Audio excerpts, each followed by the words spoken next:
ছাত্ৰ ছাত্ৰীসকল, আজি আমি আলোচনা কৰিম 10মান শ্ৰেণীৰ এইটো অধ্যায়টো 8 জীৱই কেনেকৈ বংশ বিস্তাৰ কৰে। এইটো লেচন আমি বহলভাৱে আলোচনা কৰিম। তোমালোকে প্ৰথমৰ পৰা শেষলৈ ভিডিঅ'টো চাই থাকিবা। চোৱা, ইয়াতে যিখিনি মাজৰ পৰা প্ৰশ্ন যিখিনি আছে সেইখিনিও মই দি দিম, আৰু যিখিনি প্ৰশ্নাৱলীত আছে সেইখিনিও মই গোটেইখিনি দি দিম। লগতে তোমালোকৰ এইবাৰ 2026ত যিখিনি তোমালোকৰ MCQ আহিব, ইম্পৰ্টেণ্ট MCQ, সেইখিনিও এটা ভিডিঅ'তে আলোচনা কৰি দিম।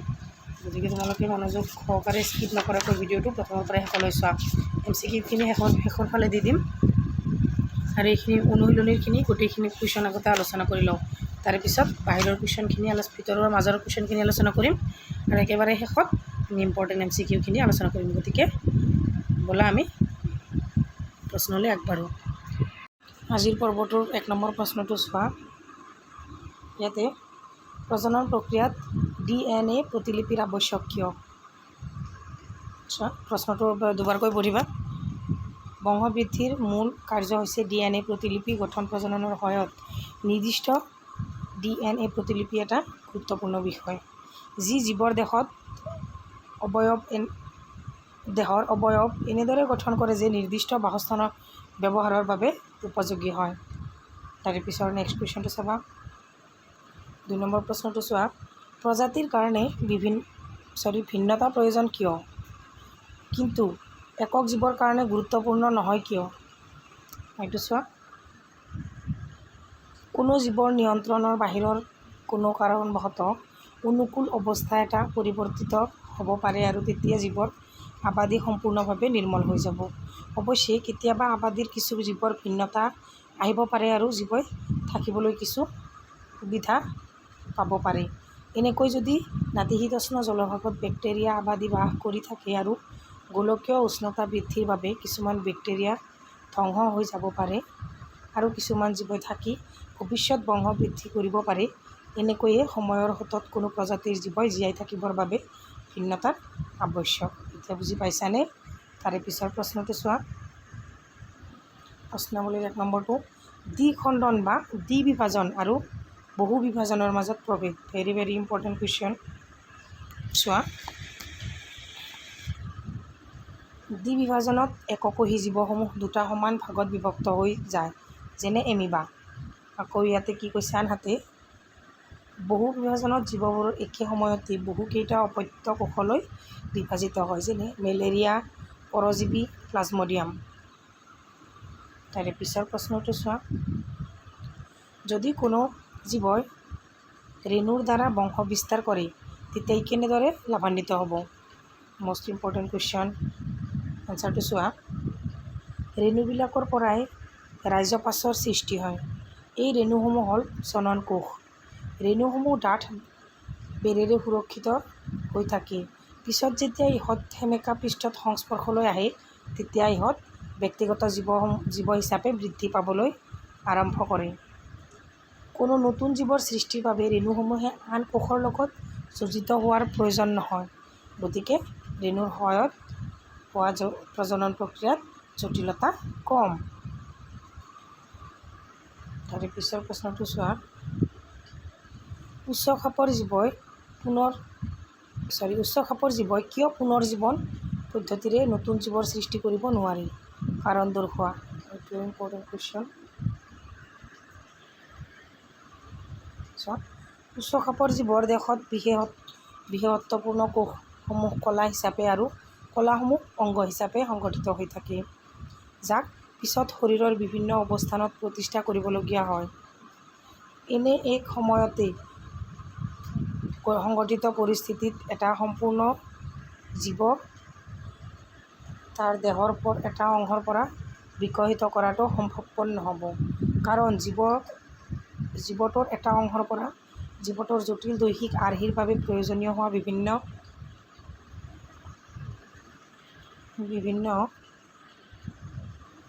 কলা আৰু অংগ বিকশিত কৰাটো কঠিন হ'ব। সেয়ে উচ্চ খাপৰ জীৱই পুনৰ্জীৱন পদ্ধতিৰে নতুন জীৱনৰ সৃষ্টি কৰিব নোৱাৰে। তাৰে পিছৰ প্ৰশ্নটো চাবা। এইবিলাক তোমালোকে বহীত লিখি ল'বা। তাৰে পিছৰ প্ৰশ্নটো হৈছে বিশেষ কিছুমান উদ্ভিদৰ উৎপত্তিৰ বাবে কিয় আংগিক বিস্তাৰণ প্ৰয়োগ কৰা হয়? লিখা। এনচাৰটো চোৱা।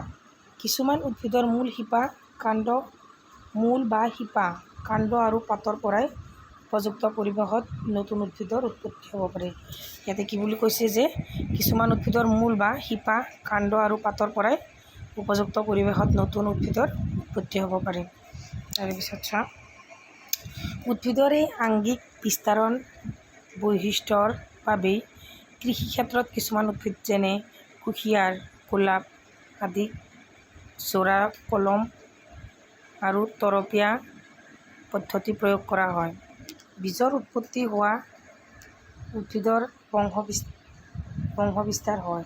আংগিক বিস্তাৰণৰ আন এটা সুবিধা হ'ল যেনে এনে পদ্ধতিৰে উৎপন্ন উদ্ভিদৰ আনুষংগিকভাৱে একে হোৱাৰ উপৰিও চৰিত্ৰৰ বৈশিষ্ট্যও পৈতৃক পুৰুষৰ সৈতে একে হয়। আমি সচৰাচৰ কি দেখিবলৈ পোৱা যায় যে কি লেয়াৰিং বা গ্ৰেটিং মানে কলম আৰু তৰপীয়া এই পদ্ধতিৰে বিভিন্ন গছ গছনিবোৰ আমি বিশেষকৈ গোলাপ আদি কলম দিয়া হয়, গোলাপ কুঁহিয়াৰ এইবিলাকক, হয়নে? তাৰে পিছত 5 নম্বৰটো চোৱা, ইম্পৰ্টেণ্ট কুৱেশ্যন। প্ৰজনন প্ৰক্ৰিয়াৰ এটা অংশ হিচাপে DNA প্ৰতিলিপিকৰণ কিয় প্ৰয়োজন? ইম্পৰ্টেণ্ট কুৱেশ্যন চোৱা। DNA জীৱদেহত থকা এক প্ৰধান জেনেটিক দ্ৰব্য। ই বংশগত গুণসমূহৰ বাহক।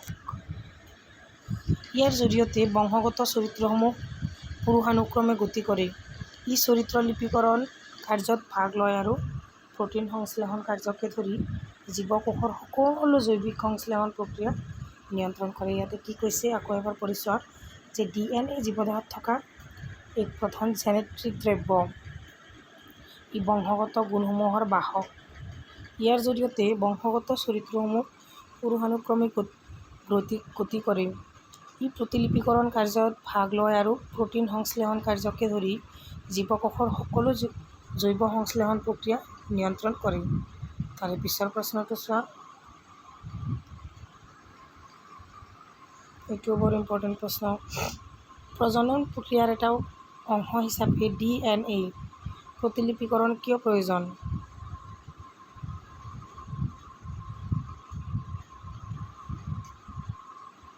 এইটোৱে 5 নম্বৰ এইটোৱে এবাৰ ওপৰত আলোচনা কৰিলোঁ, দুবাৰ টাইপ কৰা গৈছে এইটো।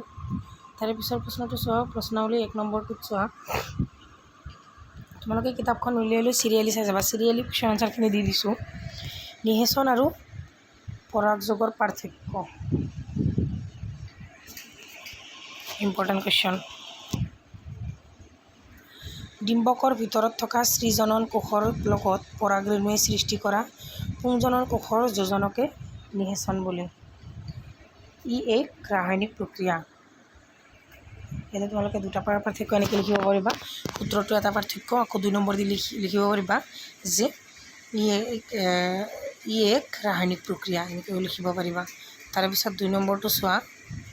আনহাতে পৰাগযোগ প্ৰক্ৰিয়াই কোনো ফুলৰ পুংস্তবকৰ পৰাগধানীৰ পৰা স্ত্ৰীস্তবক গৰ্ভমুণ্ডলৈ পৰাগৰেণুৰ স্থানান্তৰকৰণ বুজায়। ইয়াতে লিখিব পাৰিবা আকৌ ই এক ভৌতিক প্ৰক্ৰিয়া। ইয়াতে লিখিবা ই এক ৰাসায়নিক প্ৰক্ৰিয়া, আনহাতে ই এক ভৌতিক প্ৰক্ৰিয়া। দুটা পাৰ্থক্য হৈ গ'ল। তাৰপিছত প্ৰশ্নটো চোৱা।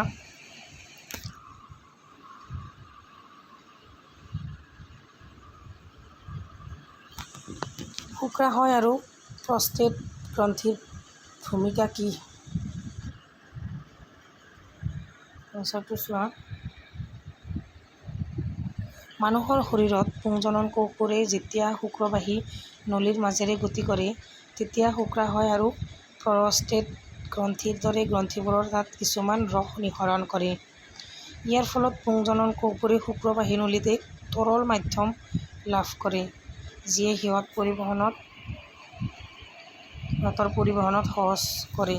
এই তৰল মাধ্যমে পুংজনন কোষক পৰিপুষ্টিৰ যোগান ধৰে।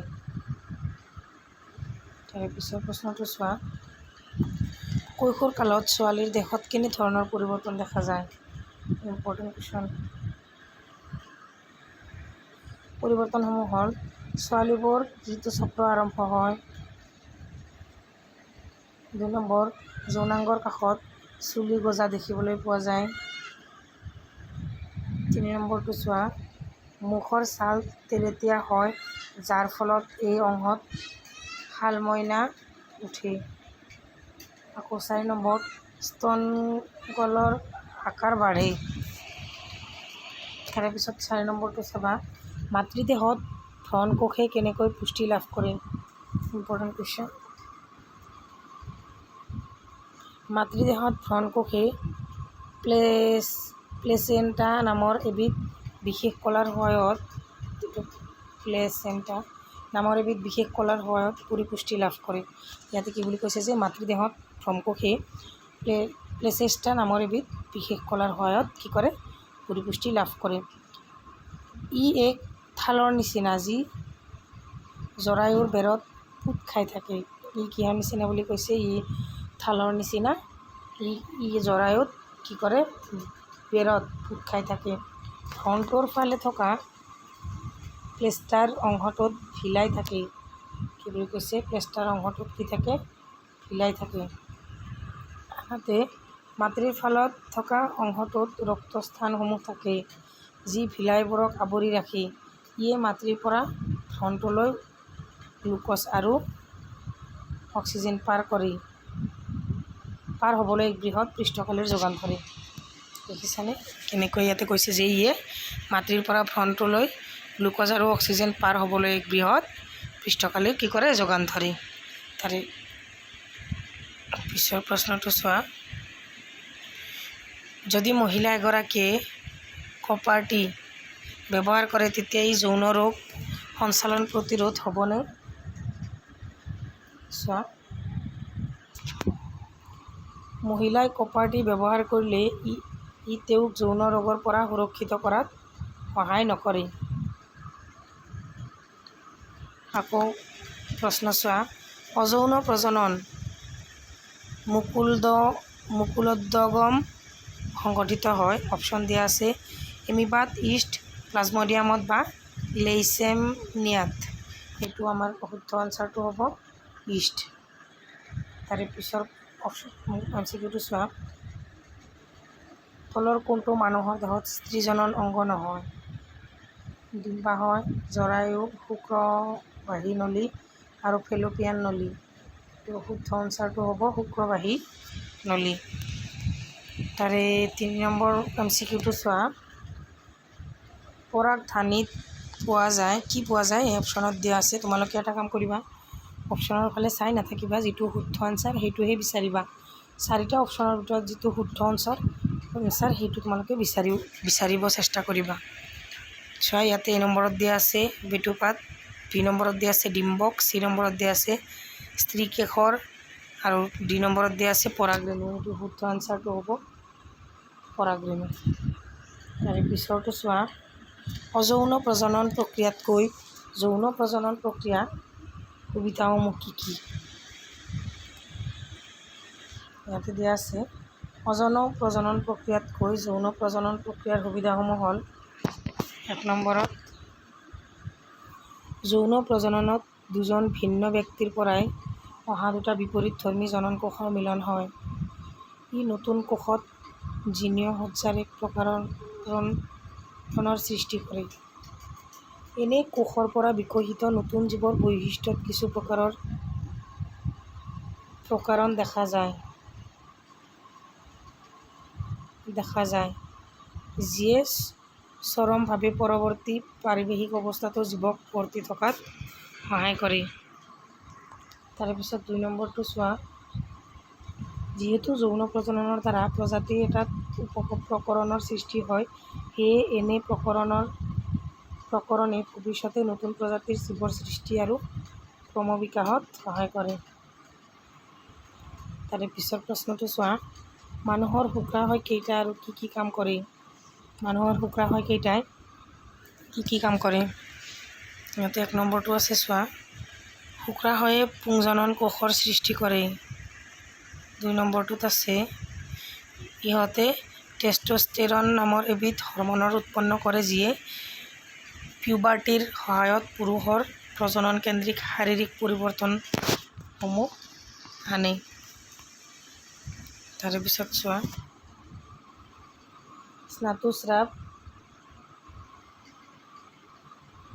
স্নাতুস্ৰাৱ কিয় হয়? এনচাৰটো চোৱা, ডিম্বাশয়ে প্ৰতি মাহতে একোটা ডিম্বাণু নিৰ্গত কৰে আৰু নিষেচিত ডিম্বাণু গ্ৰহণ কৰিবলৈ জৰায়ুৱে প্ৰতি মাহে নিজকে সাজু কৰি তোলে। ইয়াতে কি বুলি কৈছে যে ডিম্বাশয়ে প্ৰতি মাহতে একোটা কি কৰে? ডিম্বাণু নিৰ্গত কৰে আৰু কি কৈছে? নিষেচিত ডিম্বাণু গ্ৰহণ কৰিবলৈ জৰায়ুৱে প্ৰতি মাহতে নিজকে সাজু কৰি তোলে। এই উদ্দেশ্যত জৰায়ুৰ অন্ত আৱৰণখন ডাঠ আৰু সপকা হৈ উঠে। কি বুলি কৈছে যে এই উদ্দেশ্যত জৰায়ুৰ অন্ত আৱৰণখনি যিখিনি আছে সেই আৱৰণখন ডাঠ আৰু সপকা হৈ উঠে। নিষেচন সংঘটিত হ'লে ভ্ৰূণটোৰ পৰিপুষ্টিৰ বাবে আৱৰণখনিৰ প্ৰয়োজন হয়। নিষেচন সংঘটিত নহ'লে কোনো প্ৰয়োজন নাথাকে। ইয়াতে কৈছে যে নিষেচন সংঘটিত হ'লে আৱৰণিখনৰ প্ৰয়োজন হয় আৰু যদি নিষেচন সংঘটিত নহ'লে কোনো প্ৰয়োজন নাথাকেই। সেয়ে আৱৰণখন লাহে লাহে ভাঙি যায় আৰু তেজ আৰু শ্লেষ্মা হিচাপে যোনিপথেৰে শৰীৰৰ পৰা বাহিৰলৈ ওলাই আহে। এই চক্ৰটো 28 দিনৰ পৰা এমাহৰ মূৰে মূৰে সংঘটিত হয় আৰু ইয়াকে ধাতু চক্ৰ বোলে। গতিকে এতিয়া বুজি পাইছা ছোৱালীবিলাকৰ যে মাহেকীয়াৰ কথা ইয়াতে কৈছে, কেনেকৈ হয়, কেনেকৈ কি সৃষ্টি হয়, কিয় প্ৰয়োজন, সেইটো কথা ইয়াতে কৈছে। গতিকে এতিয়া বুজি পাইছা আশা কৰিছোঁ। তাৰে পিছৰ প্ৰশ্নটো চোৱা, দীৰ্ঘচ্ছেদত এপাহ ফুলৰ চিত্ৰ আঁকি বিভিন্ন অংগবোৰ চিহ্নিত কৰা। মোষ্ট ইম্পৰ্টেণ্ট কুৱেশ্যন এইটো চোৱা, এইবিলাক ফুলৰ চিত্ৰটো তোমালোকে ধুনীয়াকৈ আঁকি ল'বা। দীৰ্ঘচ্ছেদৰ এপাহ ফুল পৰীক্ষাত আহিব পাৰে। এইটো যিটো ঠাৰি আছে এইটো হৈছে তোমালোক, এইটো হৈছে কি? এইখিনি হৈছে বেটুপাত। তাৰে পিছত এই মাজৰ এইখিনি হৈছে গৰ্ভাশয়। তাৰে পিছত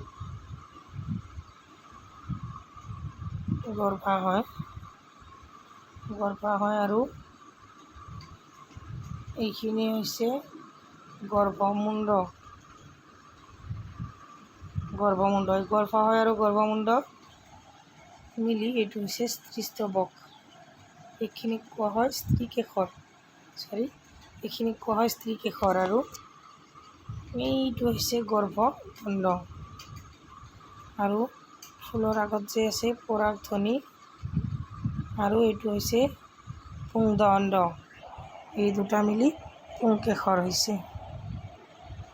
গতিকে তোমালোকে এনেকৈ আঁকি কিনে এইখিনি চিহ্নিত কৰি লৈ পেলাই মই মুচি দিছোঁ, নহ'লে বুজি নাপাবা,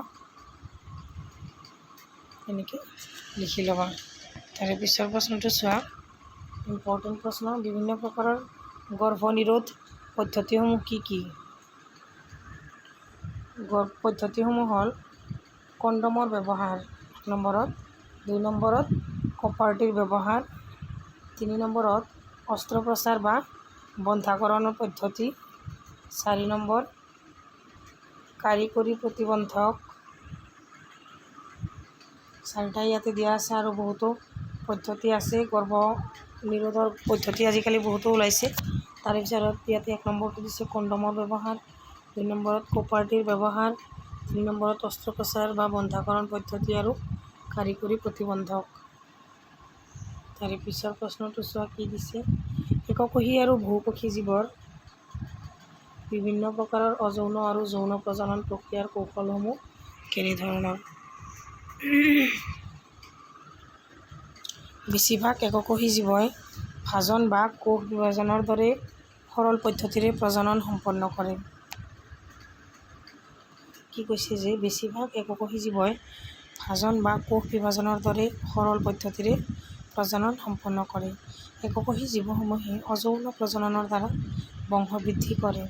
যৌন প্ৰজনন সম্পন্ন কৰাৰ বাবে সিহঁতে কোনো ধৰণৰ বিশেষ প্ৰজনন কলা নাথাকে। তাৰে পিছত চোৱা,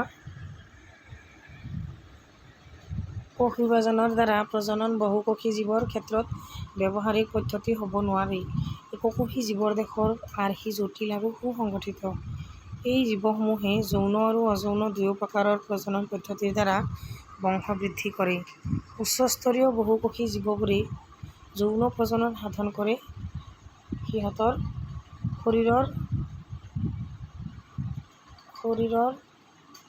শৰীৰত বিশেষ প্ৰজনন কলা থাকে। তাৰে পিছৰ প্ৰশ্নটো চোৱা, প্ৰজনন প্ৰক্ৰিয়াই কোনো প্ৰজাতিৰ জীৱৰ আবাদীৰ স্থিতি কেনেকৈ ৰক্ষাত সহায় কৰে?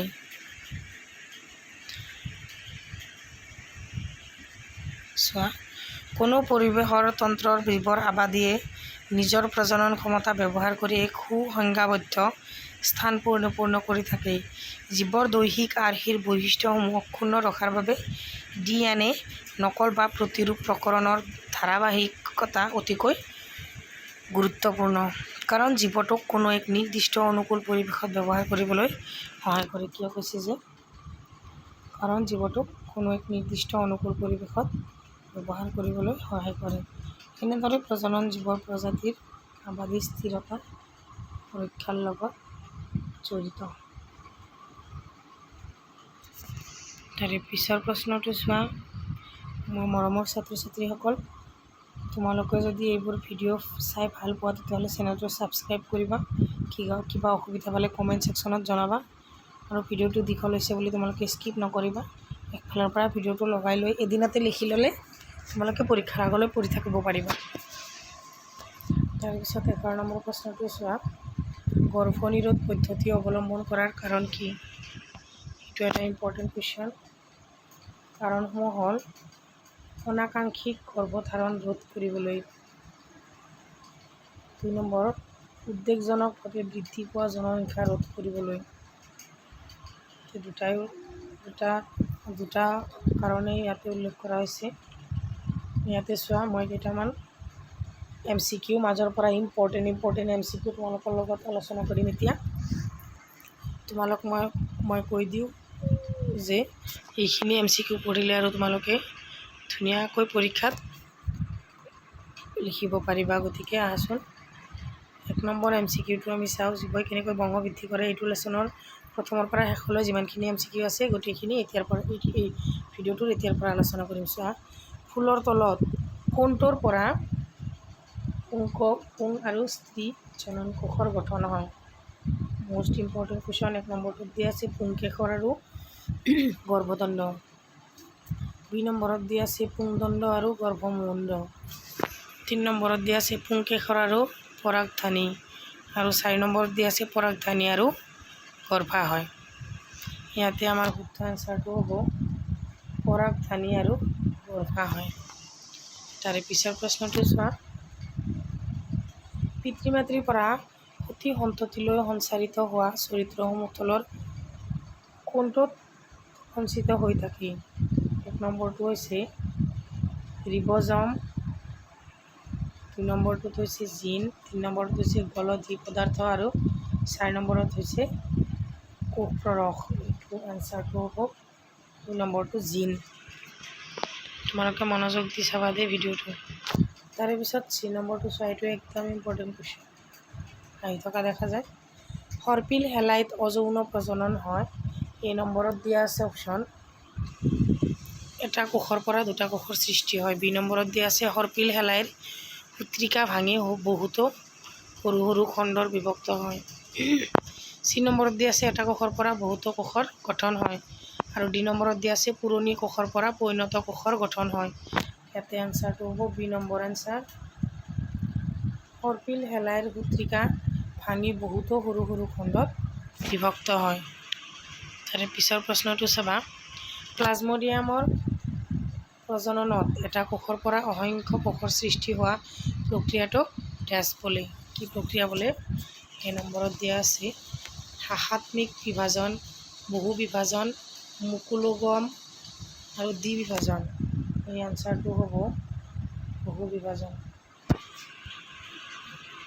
তাৰে পিছৰ প্ৰশ্নটো চোৱা, আংগিক বিস্তাৰণত তলৰ কোনটোৰ পৰা নতুন উদ্ভিদৰ সৃষ্টি হয়? ইয়াৰে অপশ্যনবোৰ চোৱা, কাণ্ড, মূল আৰু পাত।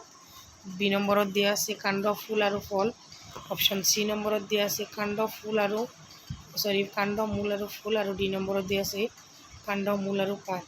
ইয়াৰে শুদ্ধ এনচাৰটো হ'ব অপশ্যন এ, কাণ্ড, মূল আৰু পাত। এইটো কিন্তু ইম্পৰ্টেণ্ট কুৱেশ্যন, তোমালোকে চিন দি থবা। 6 নম্বৰ MCQটো চোৱা, মানৱ স্ত্ৰীত প্ৰজননাত্মক দহাৰ আৰম্ভণি তলৰ কোনটোৱে সূচায়? এই নম্বৰটোত দিয়া আছে শৰীৰ বৃদ্ধি, চুলিৰ আকৃতিৰ পৰিৱৰ্তন, কণ্ঠস্বৰৰ পৰিৱৰ্তন আৰু ঋতুস্ৰাৱ। এইটো সকলোৱে জানা, এইটো ডি নম্বৰ অপশ্যনটো হ'ব ঋতুস্ৰাৱ। তাৰে পিছৰ প্ৰশ্নটো চোৱা, পুংজনন তন্ত্ৰত শুক্ৰাণু পৰিবহণৰ বাবে তলৰ কোনটো ক্ৰম শুদ্ধ? অপশ্যন চোৱা, এই নম্বৰ অপশ্যনত দিয়া আছে শুক্ৰবাহী নলী, মূত্ৰবাহী নলী।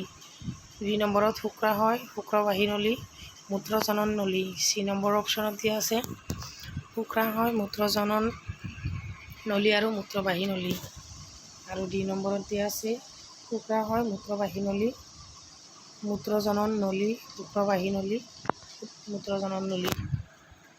ইয়াৰ শুদ্ধ এনচাৰটো তোমালোকক হোমৱৰ্ক হিচাপত দি থ'লোঁ, তোমালোকে এইটো মোক এনচাৰটো লিখি মোক কমেণ্ট ছেকশ্যনত জনাবা, ঠিক আছে। তাৰে পিছৰ প্ৰশ্নটো চোৱা, তলৰ কোনটো যৌন সংক্ৰমিত ৰোগ নহয়? ইয়াতে কি বুলি কৈছে এনচাৰটো চোৱা, নহয় বুলি কৈছে। এইটোত কিন্তু মনোযোগ দিবা দেই, কি বুলি কৈছে, নহয় বুলি কৈছে, হয়নে? লাষ্টৰ শব্দটোত কি কৈছে, হয়নে নহয়, সেইটোত মনোযোগ দিবা। ইয়াতে অপশ্যন এইটোত দিয়া আছে হেপাটাইটিছ, HIV, AIDS, চিফিলিছ আৰু গনৰিয়া। ইয়াৰে এনচাৰটো হ'ব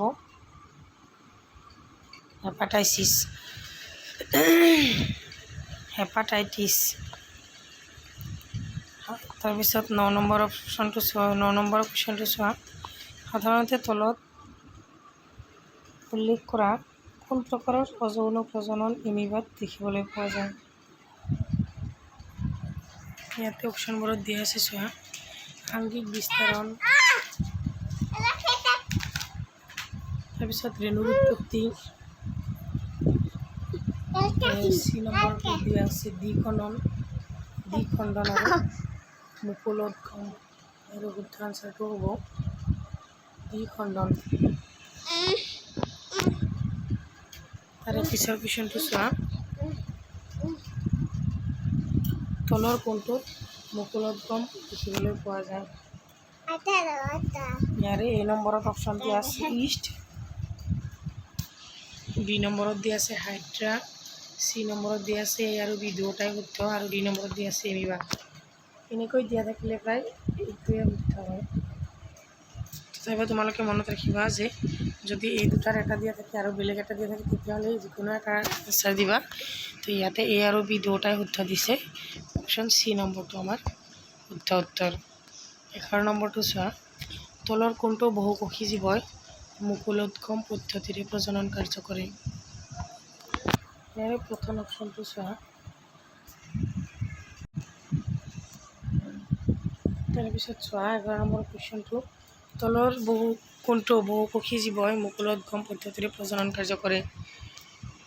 হাইড্ৰা, এইটো এবাৰ ক'লোৱে, আকৌ এবাৰ কৈ দিছোঁ চোৱা, হাইড্ৰা, এগাৰিকাছ, ৰাইগ'পাছ আৰু ইষ্ট। চ' এইটো কোৱা নাছিলোঁ, এইটো হ'ব শুদ্ধ উত্তৰটো হ'ব হাইড্ৰা। তাৰে পিছৰ প্ৰশ্নটো চোৱা, 12 নম্বৰ প্ৰশ্নটো চোৱা, অযৌন প্ৰজননৰ মুকুলোদ্গম সংঘটিত হয়।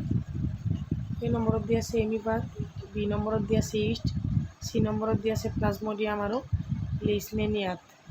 এইটো এনচাৰটো হ'ব ইষ্ট, এইটো হ'ব শুদ্ধ এনচাৰ। তাৰে পিছৰটো চোৱা, তলৰ কোনটো মানুহৰ দেহৰ স্ত্ৰীজনন অংগ নহয়? ইয়াতে আকৌ এটা কথা মনোযোগ দিবা, এই ইয়াতে যে নহয় কৈছে, হয়নে নহয় কয় সেইটোত বেছিকৈ মনোযোগ দিবা। তো ইয়াতে কৈছে তলৰ কোনটো মানুহৰ দেহৰ স্ত্ৰীজনৰ অংগ নহয়। ইয়াতে 1 নম্বৰত দিয়া আছে ডিম্বাশয়, 2 নম্বৰত দিয়া আছে জৰায়ু, 3 নম্বৰত দিয়া আছে শুক্ৰবাহিনলী আৰু ফেল'পিয়ান নলী। ইয়াতে শুদ্ধ এনচাৰটো হ'ব চি, শুক্ৰবাহিনলী। তাৰে পিছৰ প্ৰশ্নটো চোৱা, পৰাগধানীত পোৱা যায়, কি পোৱা যায় এইটো চোৱা। 1 নম্বৰত দিয়া আছে বেধুপাত, বিত দিয়া আছে ডিম্বক, চিত দিয়া আছে স্ত্ৰীকেশৰ, ডিত দিয়া আছে পৰাগৰেণু। তো এনচাৰটোত হ'ব ডি, পৰাগৰেণু। মোৰ মৰমৰ ছাত্ৰ ছাত্ৰীসকল, অপশ্যন কেইটা গ'ল। এতিয়া আমি একদম 1 নম্বৰী কেইটামান কুৱেশ্যন মাজৰ পৰা তোমালোকৰ কাৰণে মই যুগুত কৰিছোঁ, সেইখিনি আলোচনা কৰিছোঁ। চোৱা 1 নম্বৰটোত দিয়া আছে প্ৰজনন কি, এইটো ইম্পৰ্টেণ্ট কুৱেশ্যন। প্ৰজনন হ'ল এনে এক প্ৰক্ৰিয়া যাৰ দ্বাৰা জীৱই নতুন জীৱৰ সৃষ্টি কৰে, যিবিলাক দেখাত প্ৰায় সিহঁতৰ দৰেই। তাৰে পিছৰ প্ৰশ্নটো চোৱা, অযৌন প্ৰজনন কাক বোলে? ইয়াতে দিয়া আছে যি জনন পদ্ধতিত মাথোঁ এটা জীৱৰ পৰা নতুন প্ৰজন্মৰ সৃষ্টি হয় তাক কি কয়? অযৌন প্ৰজনন বোলে। বুজি পাইছানে কি কৈছে? যে যি প্ৰজনন পদ্ধতিত মাথোঁ এটা জীৱৰ পৰা নতুন প্ৰজন্মৰ সৃষ্টি হয় তাক অযৌন প্ৰজনন বোলে। তাৰে পিছৰ প্ৰশ্নটো চোৱা, ইম্পৰ্টেণ্ট প্ৰশ্ন এইটো, যৌন প্ৰজনন কাক বোলে?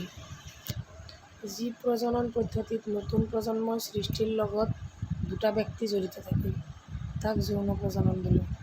কি বুলি কৈছে ইয়াতে? যে যি প্ৰজনন পদ্ধতিত নতুন প্ৰজন্মৰ সৃষ্টিৰ লগত দুটা ব্যক্তি জড়িত থাকে তাক যৌন প্ৰজনন বোলে।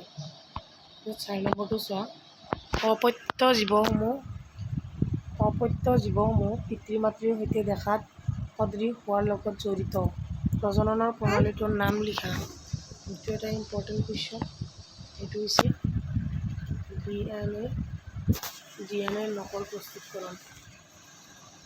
তাৰে পিছৰ প্ৰশ্নটো চোৱা, প্ৰজননৰ লগত জড়িত কোনটো প্ৰক্ৰিয়াৰ বাবে অপত্য জীৱসমূহ পিতৃ মাতৃৰ লগত সদৃশ হুবহু একে নহয়? এইটো এনচাৰ চোৱা, প্ৰজননৰ সময়ত হোৱা DNA নকল বা প্ৰতিৰূপ প্ৰস্তুতকৰণ প্ৰক্ৰিয়াৰ ত্ৰুটিৰ বাবে অপত্য জীৱসমূহ পিতৃ মাতৃৰ লগত সদৃশ হুবহু একে নহয়। তাৰে পিছৰ প্ৰশ্নটো চোৱা, 6 নম্বৰ প্ৰশ্নটো চোৱা, যাতে আমাৰ কোষৰ কোষ কেন্দ্ৰৰ কোনটো অংশত পিতৃ মাতৃৰ চাৰিত্ৰিক বৈশিষ্ট্যৰ অপত্য জনলৈ উত্তৰাধিকাৰী বাৰ্তা থাকে, এইটো হৈছে ক্ৰম'জমত। তাৰে পিছৰ প্ৰশ্নটো চোৱা, প্ৰ'টিন সংশ্লেষণৰ বাবে বাৰ্তাৰ উৎস বুলি কাক কোৱা হয়?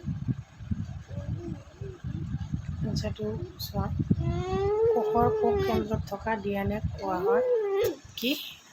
প্ৰ'টিন সংশ্লেষণৰ বাবে বাৰ্তাৰ উৎস বুলি কোৱা হয় কোষৰ কোষ কেন্দ্ৰত থকা DNA। প্ৰজননৰ মৌলিক পৰিঘটনাটো কি? এইটো এটা ইম্পৰ্টেণ্ট কুৱেশ্যন। এইটো হৈছে DNAৰ প্ৰতিৰূপ সৃষ্টি। 9 নম্বৰটোত হৈছে পৰিৱৰ্তনৰ ভিত্তিত বুলি কাক গণ্য কৰা হয়? এইটো হৈছে DNAৰ প্ৰতিৰূপ প্ৰতিকৰণৰ থকা প্ৰকৰণৰ সহজাত প্ৰৱণতাক বিৱৰ্তনৰ ভিত্তিত বুলি গণ্য কৰা হয়। তাৰে পিছৰ প্ৰশ্নটো চোৱা, ইম্পৰ্টেণ্ট কুৱেশ্যন। বিভাজন কি? বিভাজন হ'ল অযৌন প্ৰজননৰ এক পদ্ধতি য'ত এককোষী জীৱসমূহে কোষ বিভাজনৰ দ্বাৰা দুটা বা ততোধিক অপত্য কোষলৈ বিভাজিত হয়। তাৰে পিছৰ মষ্ট ইম্পৰ্টেণ্ট কুৱেশ্যন হ'ল দ্বিবিভাজন কি? এনচাৰটো চোৱা, দ্বিবিভাজন হ'ল অযৌন প্ৰজননৰ এক পদ্ধতি য'ত এককোষী জীৱসমূহে কোষ বিভাজনৰ দ্বাৰা দুটা সমান ভাগত বিভাজিত হৈ যায়। তাৰে পিছত চোৱা, বহুবিভাজন কি? বহুবিভাজন হ'ল অযৌন প্ৰজননৰ এক পদ্ধতি য'ত কিছুমান এককোষী জীৱ একে সময়তে বহুতো অপত্য কোষলৈ বিভাজিত হয়।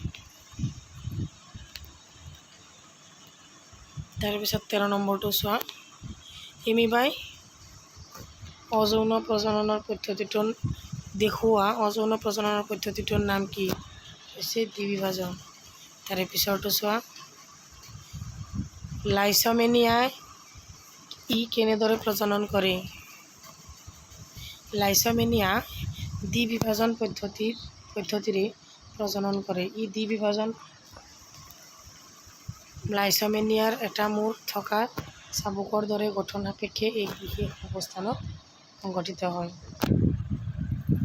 কি বুলি কৈছে যে লাইচমেনিয়াই দ্বিবিভাজন পদ্ধতিৰে প্ৰজনন কৰে আৰু এই দ্বিবিভাজন লাইচমেনিয়াৰ এটা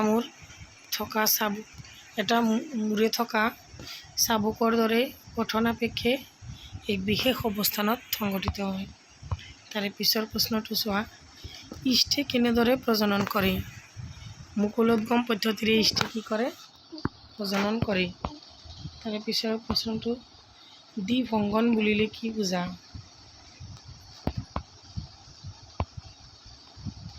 দ্বিভংগন হ'ল অযৌন প্ৰজননৰ এক পদ্ধতি য'ত এক আপেক্ষিকভাৱে সৰল দৈহিক সংগঠন বিশিষ্ট বহুকোষী জীৱ কিছুমানে পৰিণত অৱস্থাত সৰু সৰু অংশ বা খণ্ডলৈ ভাঙি যায়। এই খণ্ডসমূহে পিছত গৈ নতুন ব্যক্তি হিচাপে বিকশিত হয়। তাৰে পিছৰ প্ৰশ্নটো চোৱা, পুনৰ্জীৱন কি? পুনৰ্জীৱন যেতিয়া কোনো এটা জীৱই কিবা কটা যায় বা বহুতো অংশলৈ ভাঙি যায়, ইয়াৰ বহুতো অংশই পৃথক ব্যক্তি হিচাপে বিকশিত হয়। অযৌন প্ৰজননৰ এই পদ্ধতিটোক পুনৰুৎপত্তি বা পুনৰ্জীৱন বোলে। তাৰে পিছৰ প্ৰশ্নটো চোৱা,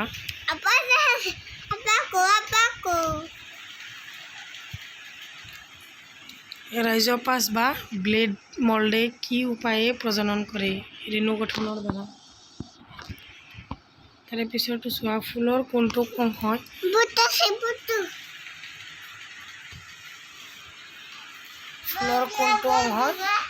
পৰাগৰেণু উৎপন্ন কৰে?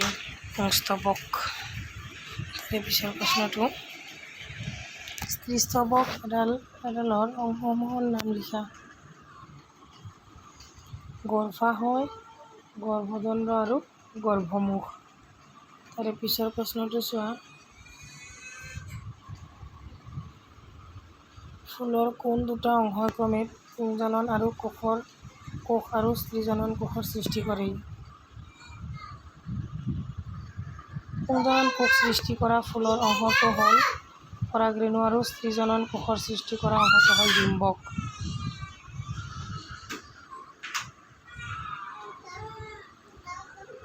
ইয়াতে চোৱা, নিষেচন কি? নিষেচন কি ইম্পৰ্টেণ্ট কুৱেশ্যন। নিষেচন হ'ল এক প্ৰক্ৰিয়া য'ত পৰাগৰেণু উৎপন্ন কৰা পুংজনন কোষ ডিম্বকত থকা স্ত্ৰীজনন কোষৰ সৈতে পৰস্পৰ যোজিত হয়। তাৰপিছত প্ৰশ্নটো হৈছে, যোজন কোষ কি? জীৱৰ নিষেচন প্ৰক্ৰিয়াৰ সময়ত পুংজনন কোষ আৰু স্ত্ৰীজনন কোষৰ মিলনৰ ফলত সৃষ্টি হোৱা কোষক যোজন কোষ বা জাইগট বোলে। পৰাগযোগ বা পৰাগণ কি?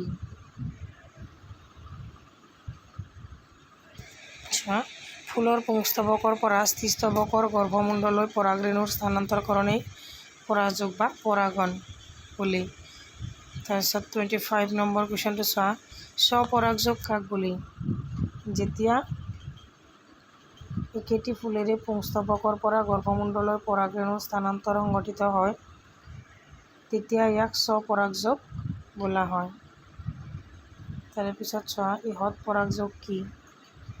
যেতিয়া দুটা বেলেগ বেলেগ ফুলৰ মাজত পুংস্তবকৰ পৰা গৰ্ভমুণ্ডলৈ পৰাগৰেণুৰ স্থানান্তৰ সংঘটিত হয় তেতিয়া তাক ইহত পৰাগযোগ বোলে। তাৰে পিছত 27 নম্বৰ কুৱেশ্যনটো চোৱা, পৰাগযোগত সহায় কৰা তিনিটা কাৰকৰ নাম লিখা। এটা হৈছে বতাহ, পানী আৰু 3 নম্বৰটো হৈছে প্ৰাণী। তাৰে পিছৰ প্ৰশ্নটো চোৱা, ফুলৰ কোনটো অংশই বীজলৈ ৰূপান্তৰিত হয়? ফুলৰ গৰ্ভাশয়ত থকা ডিম্বকবোৰ বীজলৈ ৰূপান্তৰিত হয়। তাৰে পিছৰ প্ৰশ্নটো ফুলৰ কোনটো অংশ ফললৈ ৰূপান্তৰিত হয়? ইম্পৰ্টেণ্ট কুৱেশ্যন, এইটো এটা ইম্পৰ্টেণ্ট কুৱেশ্যন।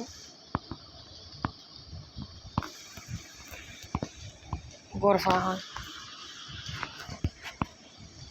অংকুৰণ বুলিলে কি বুজা? গৰ্ভাশয়ৰ ভিতৰত থকা বীজৰ ভৱিষ্যতৰ উদ্ভিদজোপা অৰ্থাৎ ভ্ৰূণটোত থাকে সি উপযুক্ত অৱস্থান পালে এটা পুলিলৈ বিকশিত হয়। এই প্ৰক্ৰিয়াটোক অংকুৰণ বোলে। তাৰে পিছত চোৱা, যৌৱনকাল কি? কৈশোৰ দশাৰ শেষত যিখিনি সময় মানুহৰ সাধাৰণ দৈহিক বৃদ্ধিৰ হাৰ মন্থৰ হ'বলৈ আৰম্ভ কৰে আৰু প্ৰজনন কলাত পৰিণত হ'বলৈ আৰম্ভ কৰে, সেইখিনি সময়ক পিউবাৰ্টি বা যৌৱনকাল বুলি কোৱা হয়। মানুহৰ শৰীৰৰ কোনটো অংশ পুংজনন কোষ বা শুক্ৰাণু সৃষ্টিৰ লগত জড়িত? হৈছে শুক্ৰাশয়। মানুহৰ শৰীৰৰ